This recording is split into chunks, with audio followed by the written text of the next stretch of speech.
there are times when synergy is more important than getting the absolute best of each individual thing. You can have a great amp, a great set of headphones, or, a great source, and if they don't mate well together, the end product is not going to be what you want.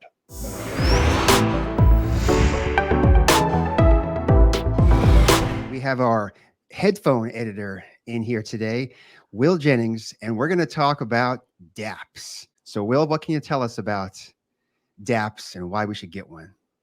Well, it depends on how you intend to use it. Right. A lot of people these days, have gone to a phone and a dongle, and that it provides a single device. They don't have to much carry around things like that. And the arguments for it are with the appropriate dongles, it can actually be as good as a lot of the DAPs that are out there.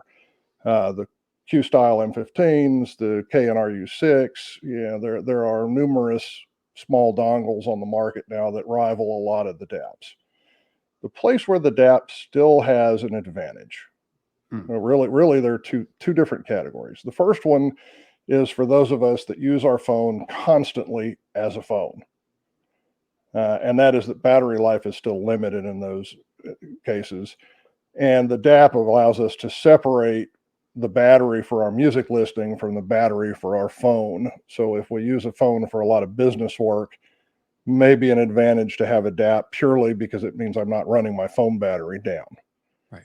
On the other end of the spectrum, there are those DAPs now that are coming onto the market that are, the FiO M17 styles, the KN, N8s, the Ibasso DX300s, the things on that end of the scale, Astel and Kern's big ones, Sony's big ones. These are designed to be desktop replacements. Okay, can you show us some of those? Sure. We can see what you're talking about? This is an M17. And that's made by FiO? This is FiO or FiO, depending on how you hear it. But this is an M17. Just for sake of show and tell, here is my Samsung S21 sitting on top of it. This thing weighs almost a little over a kilogram. It is not something you'd want to carry around in your pocket all day. The advantage to something like this is that it has dual DACs. It has all the amplifier circuitry you'd find in a home amp. And it really is potentially a desktop replacement system.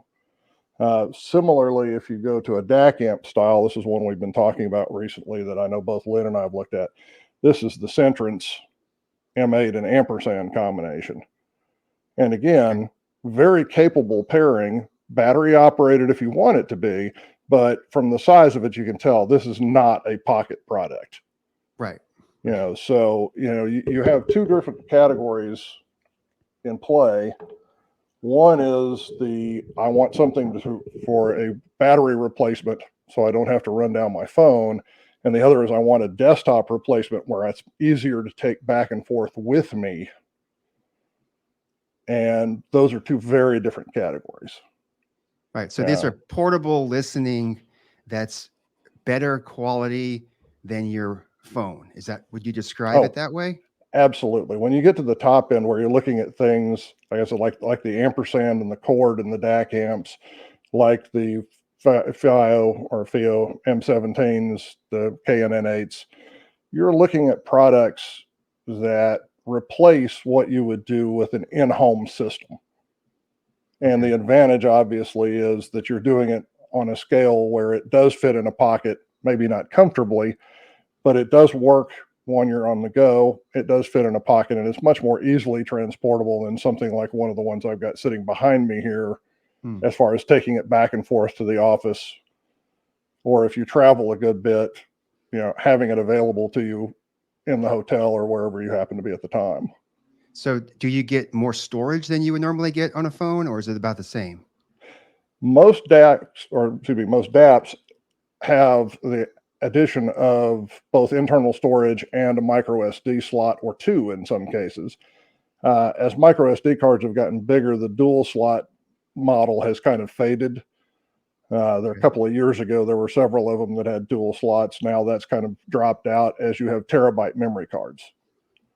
Right. So for example, in the file I just showed you, and then I've got an Astel and Kern. It's kind of a step down size-wise. This is the Con Alpha, and it's one I carry a good bit because it is a happy medium. And both of those have terabyte SD cards in them, which allows me to have a much larger music storage than I would in an average phone. There are a few phones starting to show up with terabyte memory, but last time I looked, Samsung's S22 Ultra at $1,800. And there are a couple of the Apple models that are at the very top end of the scale that are 512 or terabyte. But there again, you're into a price tag where you're now paying nearly $2,000 for a phone in order to get that. Okay. And those players that you just showed us, can you just briefly go over the price ranges so we can have some context? Sure. Something like this one, that's the Con Alpha. Retail is about $1,200. Okay. It's a dual DAC. It's a high potency amplifier. So this would run a lot of your home gear as well as a lot of your portable gear. And that's the calling card for it. That's the big selling point, is the high potency amplifier. I think very similarly, when we go back to the big file in the M17, same kind of draw. It's dual chip. So it's fully balanced. It's got an amplifier that's capable of driving just about anything you want to. It's one of a very few DAPs on the market that actually has a 1/4 inch jack built in for exactly that reason. Okay. Yeah, go ahead. I say most of the time we see either 2.5, 4.4 millimeter balanced, or the standard 3.5 millimeter, but we don't see the big 6.35 or 1/4 inch, just because it's not very easy to deal with out on the road. It's a big connector, and a lot of times that's also what your full-time or full-size studio headphones use, and most of these portables aren't really designed for that.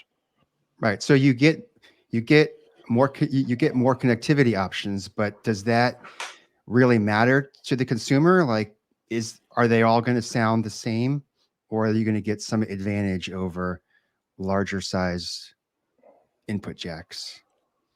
No, they should sound the same as far as that goes. What's going to differentiate them as far as how they sound is which DAC chip is being used, how it's implemented, and what amplifier is being used. And as you go up the chain, what you typically find is you go from a single chip to dual DACs. That separates each channel onto its own chip, gives you a cleaner signal, and potentially gives you more detail out of that signal. And the reason I say that, well, you'll have people that argue it doesn't, but the reason I bring that up is when you start summing the channels in a single DAC, what it lets you do is lower the noise, which allows you to hear more of what you wanted to hear in the first place. So as you move up the chain from single DACs to dual DAC chips to fully balanced sentence where each channel is essentially managed completely independently of the other, it lets you remove some of those sources of noise and distortion that are typically there in the smaller models, and improves what you're likely to hear as a result. So it's not directly dependent on what jack is being used. Right. It's what's behind it that matters. So dual DACs is pretty important, and that's one of the big advantages you won't get in a phone. It can be, but to say you won't get it on a phone, again, you have to go back and look at what the dongles are. Various dongles are starting to move toward high-end dual chips, things like that. Not nearly as common, right? But it is possible. Okay, but now you're talking about adding an accessory onto a phone, not something that's already built in. Yes, so, very, very much so. Okay. You'll see arguments for things like the LG with what they called its quad DAC. It's a single chip. It's just 4 channels within the chip. And it's, so there's a lot of marketing speak that goes on in various things. And again, it's one of those where we kind of have to look at the individual chip and the implementation. And we can't argue that dual is always better. All other things being equal, dual is better. Okay. I guess, yeah, it depends. What are those other things, and what differentiates a DAC? And like, are there how many companies make these DACs, and are a lot of them using the same thing, I guess? Oh, absolutely. There are three major players in the market in DACs. Those are ESS that makes the Sabre series, Okay. AKM that makes the 44 series that are referred to as the Velvet series, and Cirrus Logic, which makes 2 or 3 different models now. Those are all chip-based DACs. A lot of manufacturers use those or some derivative of those. You'll see a lot of things now that are system on a chip that include both a DAC and an amplifier built into the same package.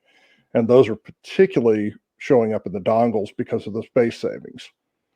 That if you can build everything into that small space, yeah, it lets me build a smaller product. And right now in dongles, size is a big issue. The smaller you get, the better it is, according to most people. Right. Less to carry around. So if we're getting smaller, though, will that technology make its way into phones if they're miniaturizing? It very well could, and I question whether or not there's also an option there for it to go the other direction. And that is, I wonder at what point we're going to see a high-end DAP incorporate a phone. Okay. It basically right now, if you look at any of these that I've shown on the high end, they're a full Android system. Right. So they have every piece of technology that's in a phone except for a 5G antenna. You know, they already have Wi-Fi. They already have all the voice and audio set up. They already have more storage than the average phone. They're already running Android. You know, so arguably, could you see a crossover between a high-end DAP and a phone? Absolutely. You know, the technologies are very, very similar as far as it's, you know, on a phone, you're more interested in the 5G signal and the battery life. Right. On a DAP, you're more interested in the audio signal, you know, and the storage and the capability in that sense. Sorry, my mic is trying to move on me. That's okay. Is the battery life generally better on a DAP because you're just listening to music? No, and that's one of the big things and why a DAP is actually still useful. DAC is not what causes, this mic is going to drive me nuts, excuse me. A DAC is not what uses the power. An amplifier is. Okay. Most DACs are relatively low power chips. They don't use a whole lot of your battery to run them. The amplifier, on the other hand, can drain a battery very, very rapidly, depending on what it is you're powering. Okay. And so what you'll see is on something like the big DAPs, the M17, the Con Alphas, the Sonys, the things like that, the battery life is directly related to output power. Okay. The Sony WM1A and WM1Z will last considerably longer than the AK or the M17, but they have a third of the output power of either of the other two. So when you look at it and you start trying again, it goes to, what do you need? If you want to take your high-end planar magnetics that need a lot of current, a lot of power out on the road with you, you know, something like an M17 Con Alpha, one of those is going to be capable of driving them at a respectable level. Okay. But you're trading battery life for that. Okay. I think you're saying, it's dependent on the efficiency of the headphone. If the headphones are hard to drive, then it's going to draw more power and you're going to have lower battery life. And that's really the thing that limits dongles. Okay. Is a dongle may be capable of putting out fairly good power, but there are two limitations. And that is the output on a phone's USB port is generally limited to 5 volts, and most of them is 500 milliamp. That's the original USB standard.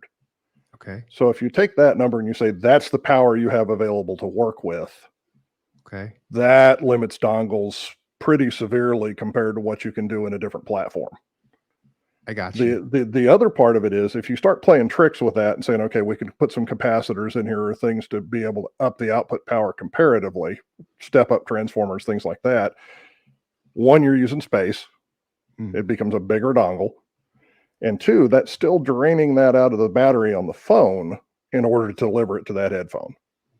So ultimately, the limitation on the dongle is going to be that a phone has long since optimized everything for battery life.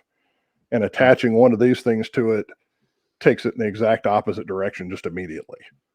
Okay, so I think you're saying the disadvantage of having a dongle DAC with your phone to try to get the same quality as you might get from a DAP is that you're going to drain your battery on your phone and Potentially.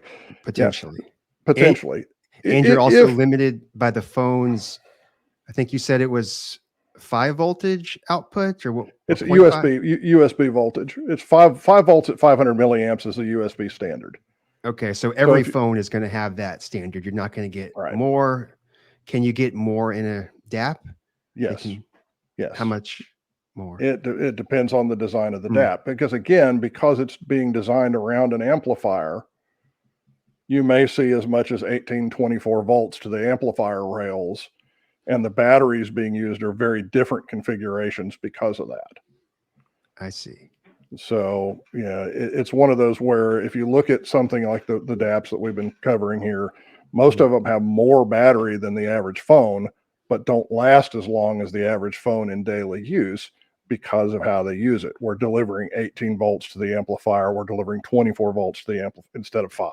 I got you. So 3 to 5 times more power coming from the amplifier, and that translates into louder music, clearer sound. How would you describe the extra power? Potentially both. One, it does give you more headroom. It gives you more dynamic range. I prefer not to use the term louder.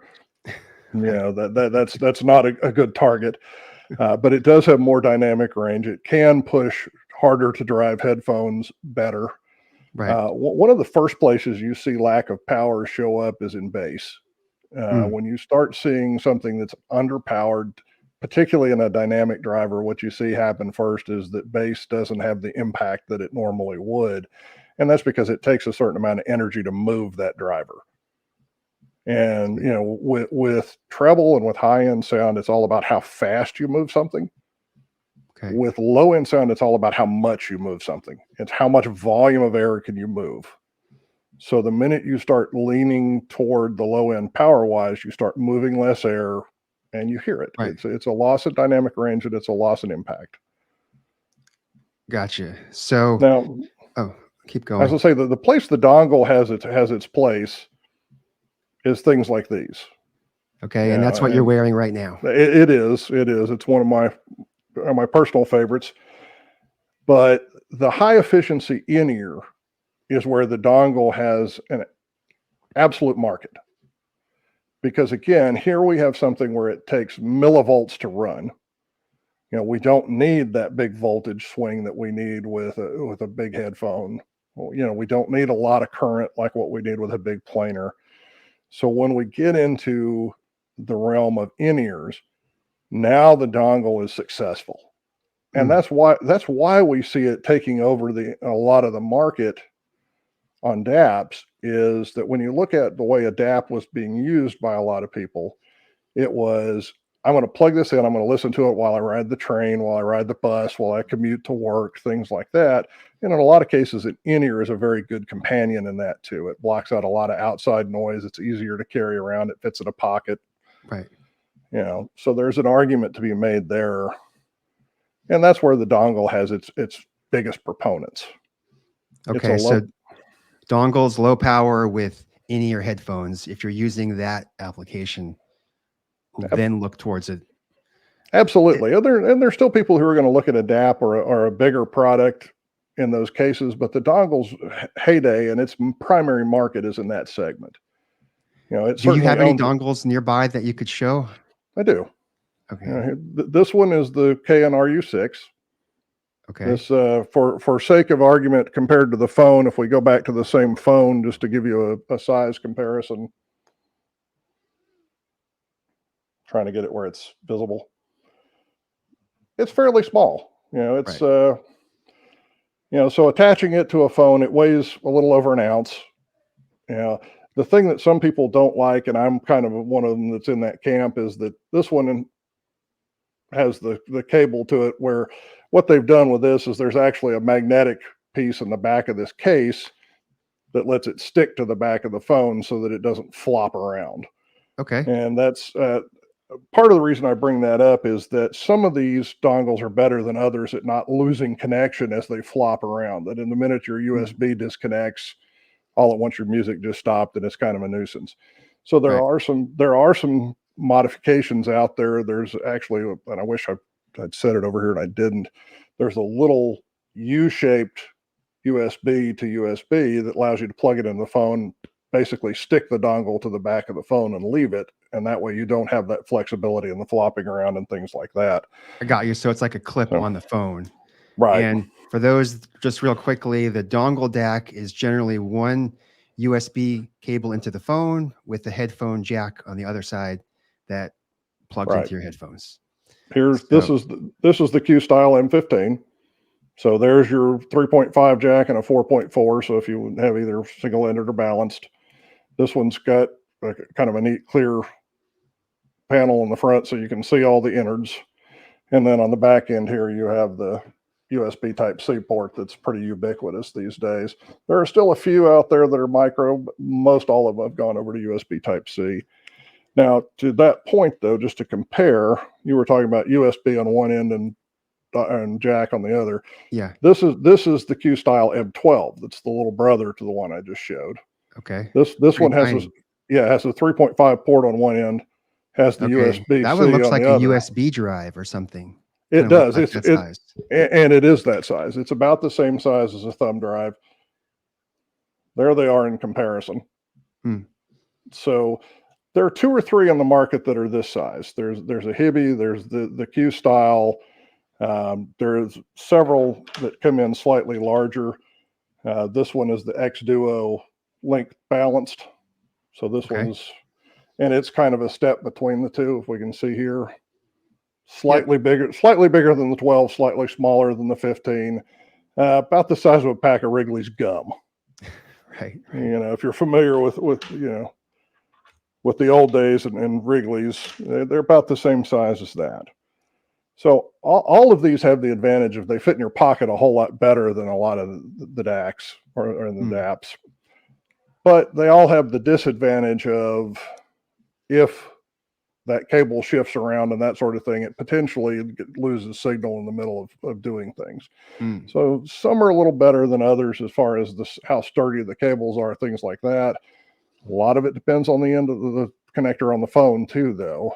And we have to remember that ultimately there is that potential that what you're doing here potentially wears out that connector on your phone, and now you can't charge it. That's the same USB port. That's the same connection you're using to charge your phone. So again, we kind of have to keep in mind if you're constantly back and forth and back and forth and back and forth, maybe another reason to look at a DAP. You know, gotcha. And for those people with iPhones, Apple makes a USB to Lightning adapter, and that's your pathway into the same market. Or a lot of them now do this. Yeah, USB-C to Lightning. Yes. A lot of the better ones. Q-Style ships with them. KN has the option of it. The X Duo I showed a minute ago ships with both.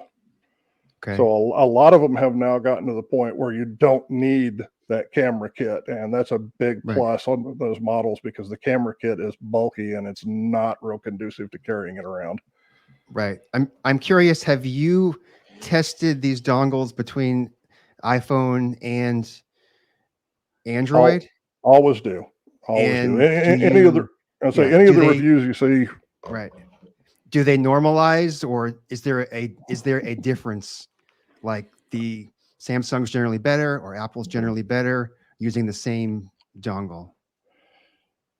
Generally, they normalize. The one thing you have to watch is that there are some cases where either Android or iOS will limit the bit rate of what you get out, and trying to get bit perfect sound out of it may mean that you have to change settings in order to get it to work. So we've seen cases, Android seems to have solved it for the most part, but early on, a lot of dongles were limited to 44.1 just because that was what the USB was willing to put out.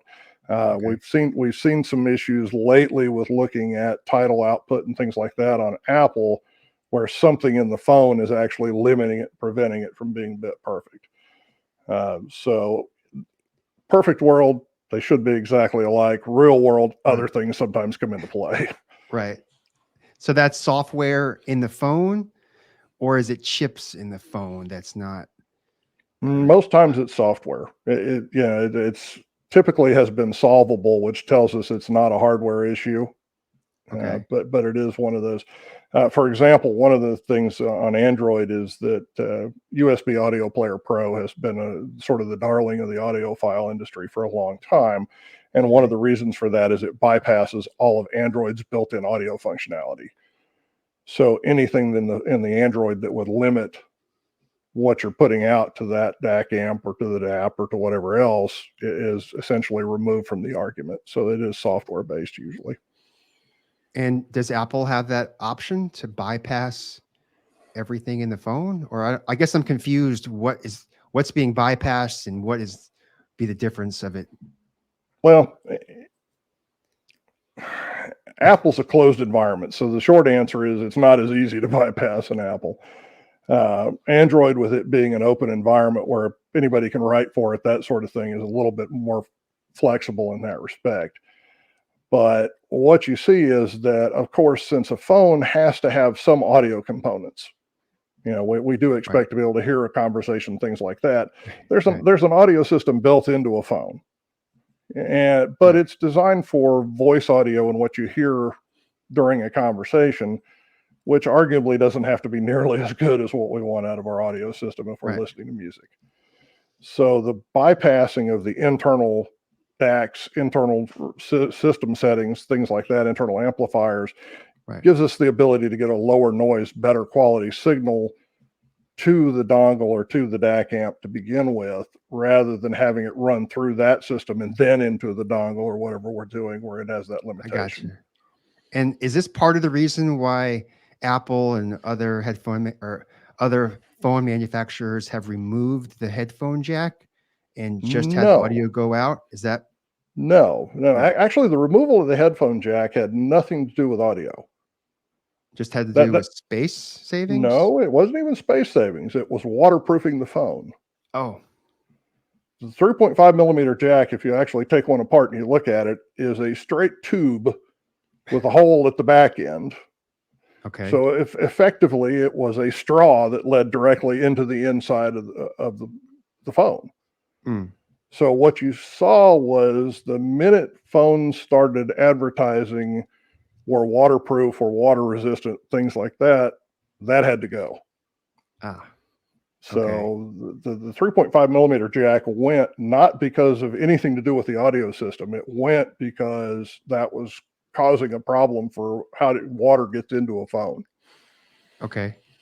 But aren't you also in the analog headphone jack setup? There's an internal DAC doing all the processing, converting it to analog to get to that jack. Well, so there is, but it was the same. It was the same one that was sending the sound to the speaker when you're listening to a phone conversation. So arguably, it was just branching what was already there. Okay. But when you're going out the USB, you're getting the digital signal out from the digital music track, right? It's not being converted to analog, then back to digital. Well, and that's where that argument comes in of if the players or the phone's native system is in play, there are times when it does get converted. The goal is to not do that. We'd like ultimately for the USB to pick up an untouched digital signal. That's what you meant by. So we're not sure then whether certain phones converted to analog then back to digital. There may be that conversion that's happening. Or there may be a conversion in bit rates, things like that as it goes out. What you typically see and what people have used sort of as the barometer in a lot of cases is Tidal. In that Tidal masters will show you what bit rate it is, things like that. So when you play a file back and it says this should be 2496, but the LED lights on your dongle are telling you that it's 1644. Okay. Something came in between step one and step two there that's causing that change. So we see a lot of questions that sort of rise out of that of, hey, why is my phone doing what's doing And it's in a lot of cases because these streaming services display, here's the bit rate of the audio file that we're playing back. And what's showing up on the DAC amp or the dongle is saying, that's not what I'm getting.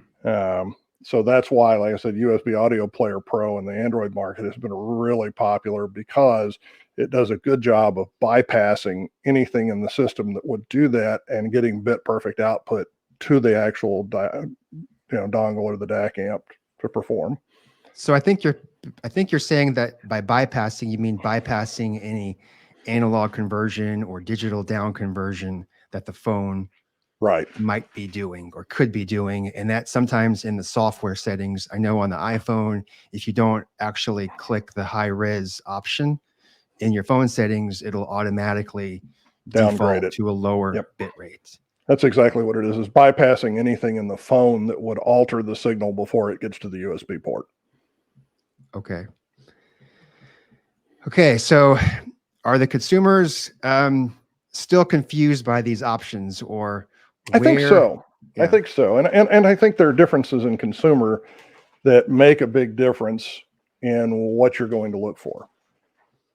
Obviously, I'm a little bit older consumer. I started in the game when everything was file-based. There were not streaming services. Right. So I have a fairly extensive library at this point of music that I've collected over the years, more extensive than perhaps some other people around here would like. But having that, I find streaming services to be of limited value. And it's not that I don't use them. It's that I use them to hear new music, things I don't have yet. But there's an awful lot of music that I already have that I can play back anytime I want to without paying a streaming service and without going through that. And as such, something in the way of a file-based DAP that lets me store a lot of music on it and use my own music may be much more appropriate than something that relies purely on streaming. Now, if you're new to audio or relatively young coming into this, and you've always had a phone and you've always had Tidal or Qobuz or Spotify or, whatever your music streaming service of choice is. So you've got all your playlists set up in the streaming service, and that's what you like to do. Then a very different product may be appropriate to you. Right. For me, because I want the ability to use the stuff I already have, that's going to drive some of my decision making. For others that don't have that backlog of, okay, I've got all this music in FLAC or DSD or whatever else, and I'm purely using a streaming service, you get into, okay, I've got some different options. And even there, you have some differences. Right. To go back for a second and look at them, we talked about this one being the Con Alpha. Astel and Kern has a way to go through. It is an Android-based product, and you can load 15, 20 different music services onto it. So it doesn't have them natively, but you can add them if you want to. So it's a nice middle ground in that plenty of storage, plenty of power, plenty of capability.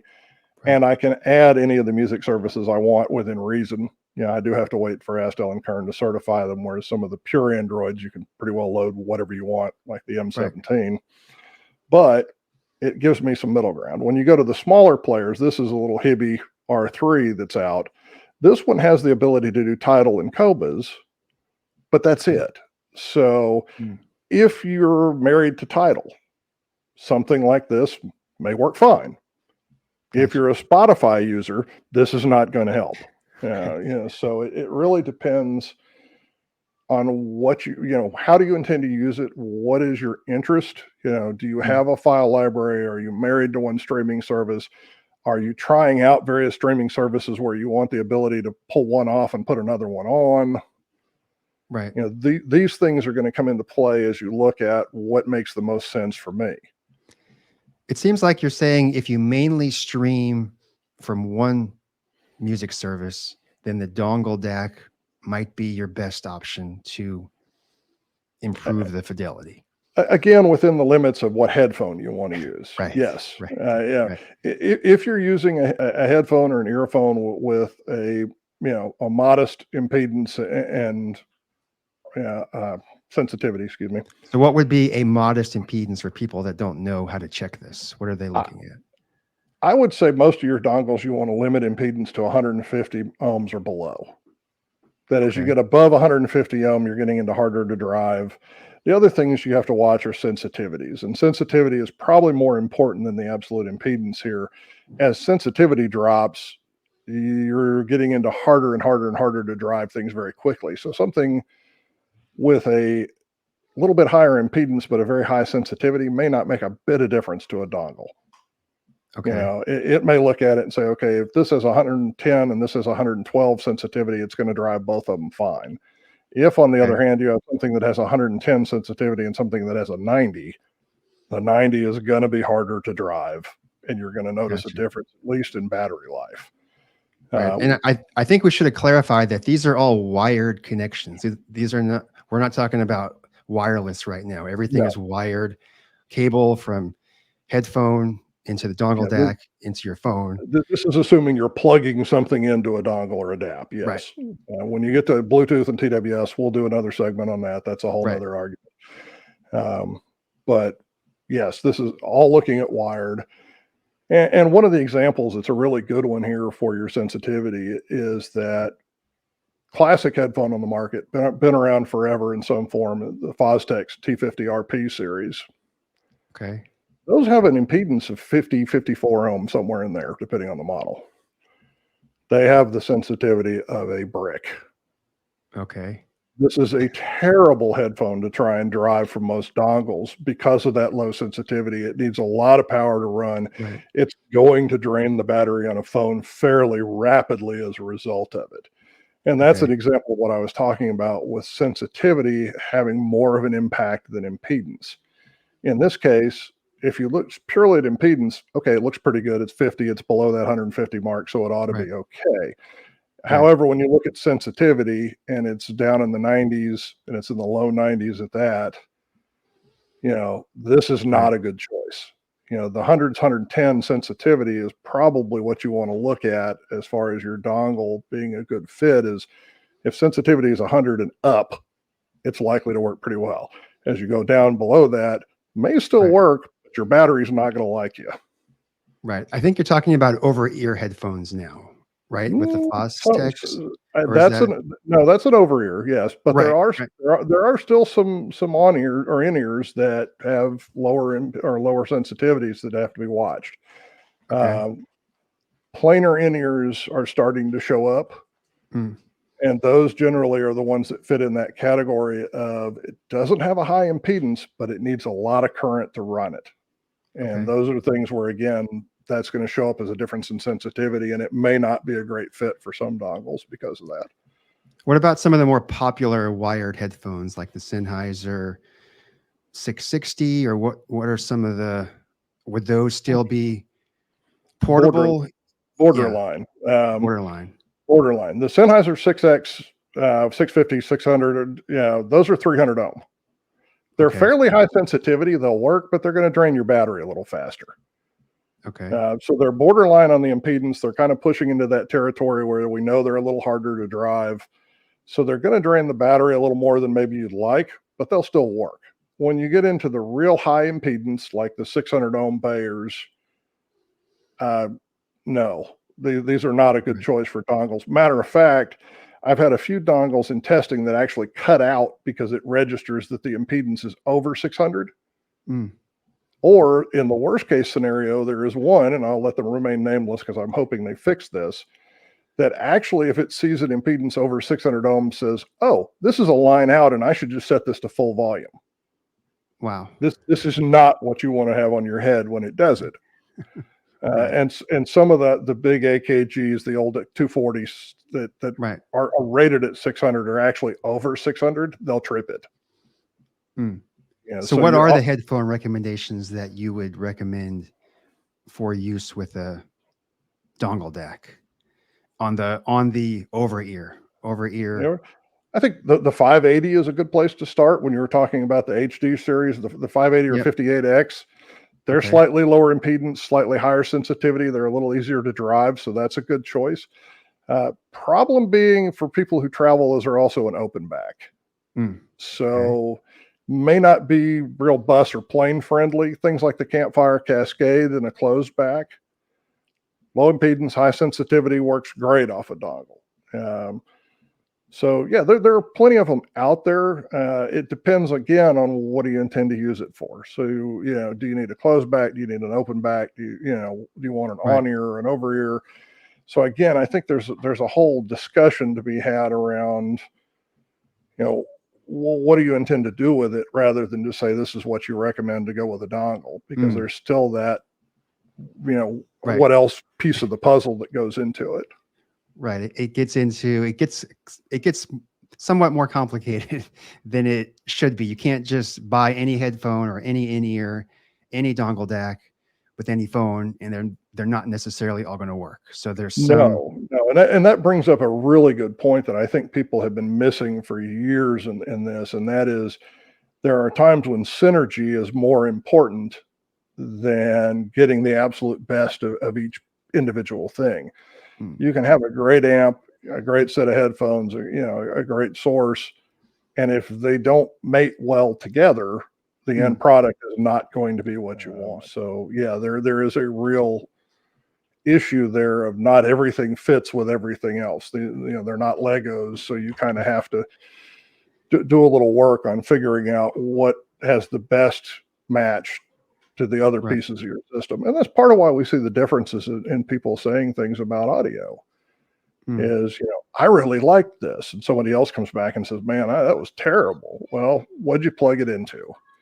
Right. If we're not all using the same back end, right, we may be hearing something very different and judging things very differently as a result. Interesting.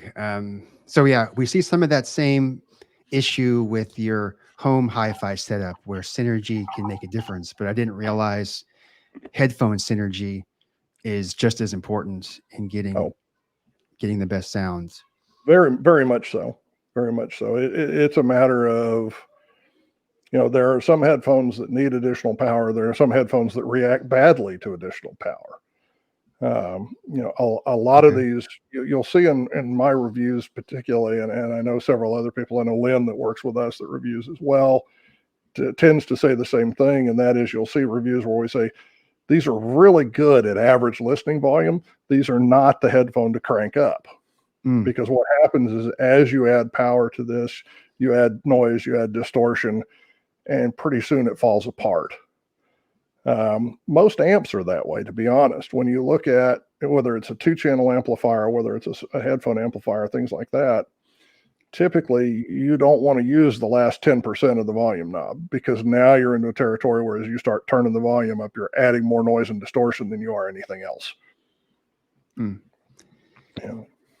So, all right. Well, I think we've covered the reasons to buy a DAP or to get a dongle DAC, depending on your use case. One more thing before we exit that, and that is there is a third option.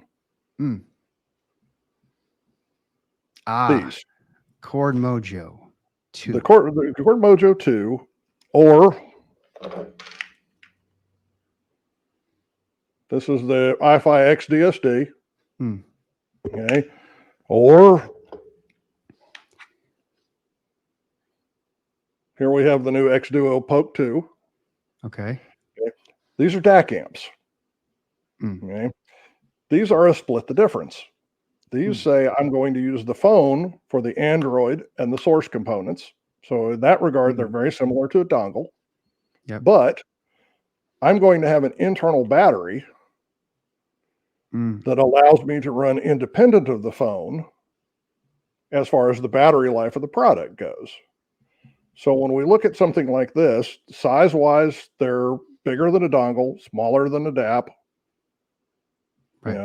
They give us the option of having one product that we can take back and forth with us, fairly small, fairly convenient,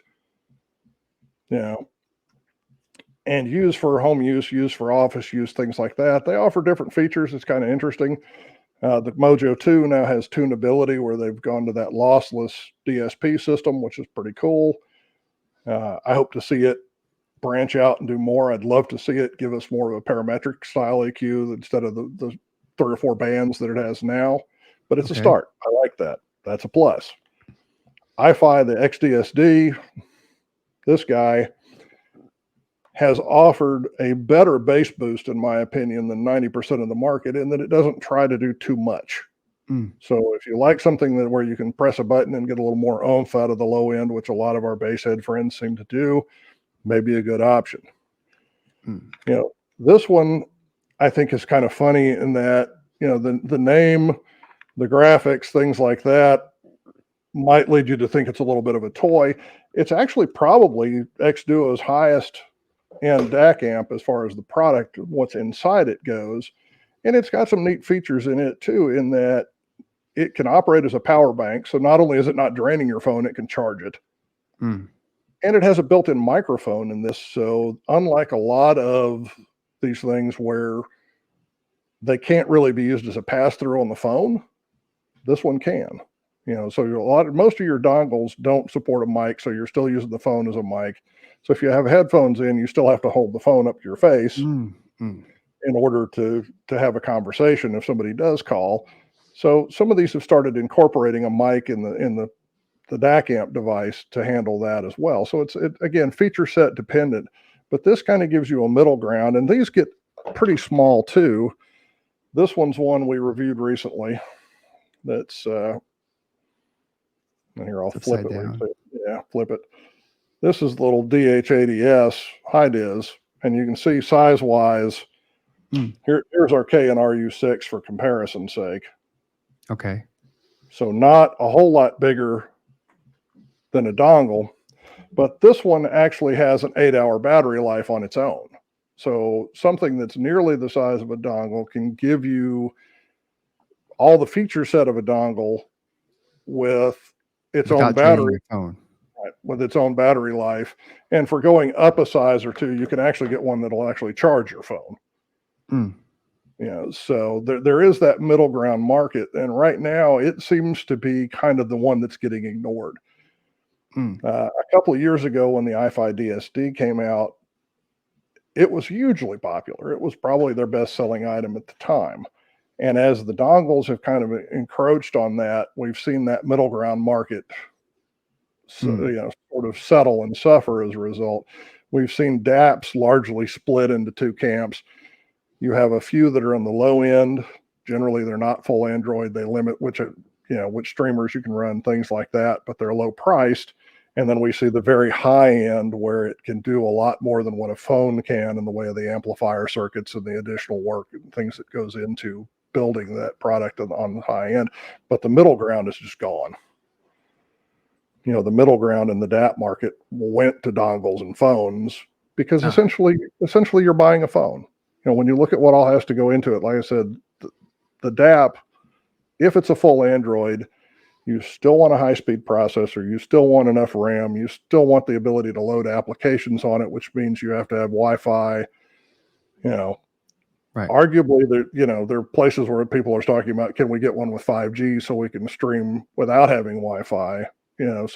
All of these things effectively make it a phone. And when we look at the average phone costing $1,200 to $1,500, and now you're making a specialty version of it, you're into the high-end DAP market. Well, let's go over some of the pricing that we didn't quite. Let's start off with the least expensive, and I think those would be the Dongle DACs. They absolutely are, but there's an assumption there that you already have the phone. So it's not an all-in-one solution. It's just an add-on solution to, you've already spent $1,000 on your phone or something close to that. Then you're adding on somewhere between 100 to 300 on average. Yeah, 100 to 300 on average. Your middle ground, things like the Xduo that we showed a little while ago, this one's probably the best feature set to price in that it's $150. It's got good features. It's got physical controls. It supports both balanced and single-ended. And it's less expensive than something like this one that we looked at. This one's the K&RU6. It's going to run you $300, but the big thing on the KN is it's a true ladder DAC. Also a topic for another day, but instead of using one of those 3 chips we mentioned, it uses a resistor ladder to do the same job. And so there are those out there who will look at it and say, well, I'd rather have an R2R than a Delta Sigma, and drives the conversation that way. At the high end, also, you have things like this one that we looked at. This one is a chip base, but it also is the, Right. That's the Quest style. this is, M15? yep, this is the 15. Okay. This one, some level of physical controls. So we do have gain settings on it, things like that. Otherwise, it's slick, but both single-ended and balanced connectivity. Okay. And again, you're looking at, I believe this one's 250. It might be 300, but for some reason, 249 sticks in my head. So a little less expensive than the RU6, a little more expensive than the X Duo, but a little more upscale branding. Okay. And then if you're stepping up to a DAC amp, a DAC amp, okay, you're looking at anywhere from 200 for something like this to these 3.5. This one goes into a whole nother category. This one's closer to 9. 900. Yeah. Yeah, I was going to say 845, I think. Yeah, I've seen it start to drop. I think Audio 46 had it for 779, if I recall correctly. So maybe we're going to see some movement in the right direction on that. Cord has always been a boutique brand. They kind of always will be in that regard. But the ability to use an FPGA, which is essentially a microprocessor internally instead of a lot of the dedicated chips that we see in others, means that the programmability on the Cord stuff is way better. So, we saw the original version of the Mojo last 5 or 6 years in a market where other brands were coming out with a new product every few months. So there's reason to believe that the Cord product will continue to evolve because it has that capability built in. So in some measure, I think this being the first in the series with that lossless DSP and that kind of thing, you're probably paying for some R&D. And it's probably also going to see that will continue to see improvements as we go, whereas in other products, you might have to buy another product in order to satisfy that change. Okay, so, I guess that brings up a good point on the DAC side of it. Is there an obsolescence thing that can happen to some of these dongle DACs? Do they need updating, or are they pretty much going to work for a long time? They should work as long as physically they still work. The physics of it and having broken connections and things like that is probably the bigger issue. The place where you get into the lifespan of it being limited is actually in the DAP. And that is, we've seen a lot of these DAPs, because they're Android and because they're based on the same Snapdragon processors or things like that typically a phone is, as Android continues to advance and its demands on the system increase, that becomes the limiting factor on how far that DAP can be updated. And again, that's one of those where you probably want to look at that as part of your process when you start looking at spending your money. Sony has been really good in that, the WM1A, WM1Z series have been supported for 5-6 years. Again, much longer than a lot of others. Astel and Kern has been real good about continuing to release updates for products for a continual length of time. They're certainly not the only brands in the market that do that, but they are much longer lived than some others in the market. So that's something to consider too, is if I'm going to put $2,000, $3,000 into a product, how long do I expect it to last? And is that a realistic expectation? So is that what people should budget for if they're buying a DAP, $2,000 to $3,000? This is a DAP now, the most expensive option in this category. Again, it depends, but they can go higher than that. Like I said, the Astel and Kern Con Alpha's about $1,200. So there are a couple of other models in that same general realm that'll be about the same thing. So 12 to 1500 is sort of the low end side of the product. When you look at something like the Sony WM1Z version 2 that just came out, you're pushing 4,000. There's a lot of them in that 2,000 to 3,000 bracket. There are a few that break 3,000 and start pushing even further toward up. And there again, I think it becomes one of those where you have to have a realistic understanding of, if I'm putting this much money into a product, what am I getting and how long is it going to last? I don't think what am I getting alone at that point is a good question, because if you get it for 6 weeks, you're probably not going to be real happy about it. Right. So the longevity of the product becomes really important when you start looking at that kind of timeline. Right. So having a digital audio player, portable player dedicated to music for 4 to 5 years is or it could be longer. But if you look at the upgrade cycle on your phone, if you're upgrading every year to 2 years, you could be paying 2 to 3, 4,000 for the same. So you kind of have to balance. Do you want to upgrade your phone to get better audio quality, or do you want to have a dedicated music listening device? Right. And the dongle with the phone gives you the option to move the same dongle to a new phone as long as the connector style doesn't change. And we've seen that happen already. You know, early ones were the micro USB port. Everything's gone USB-C. There is that possibility. The next generation is something we haven't seen yet. And again, you know, it may be an adapter cable. It may be a different standard where that relegates these to the dustbin. But so far, that does give you the ability to move between devices with a single dongle. On your high-end DAPs, you do have the advantage of, most of them have what they call pure music mode, which says basically strip out everything you don't need in Android so that it pares down all of the things that would normally take battery or, you know, and processor time away from music. So it may be that you can continue to use it for longer than you would a phone with the same system. Right. But it is the limiting factor most times, in that that processor and that memory at some point becomes too little for the next Android update, and you become landlocked at that stage. It may still be usable, difference in functional obsolescence and technical obsolescence. Right. But it is something to consider. All right. Well, wow. We've covered the wide range of spectrum of portable listening, wired headphone options, I think, today.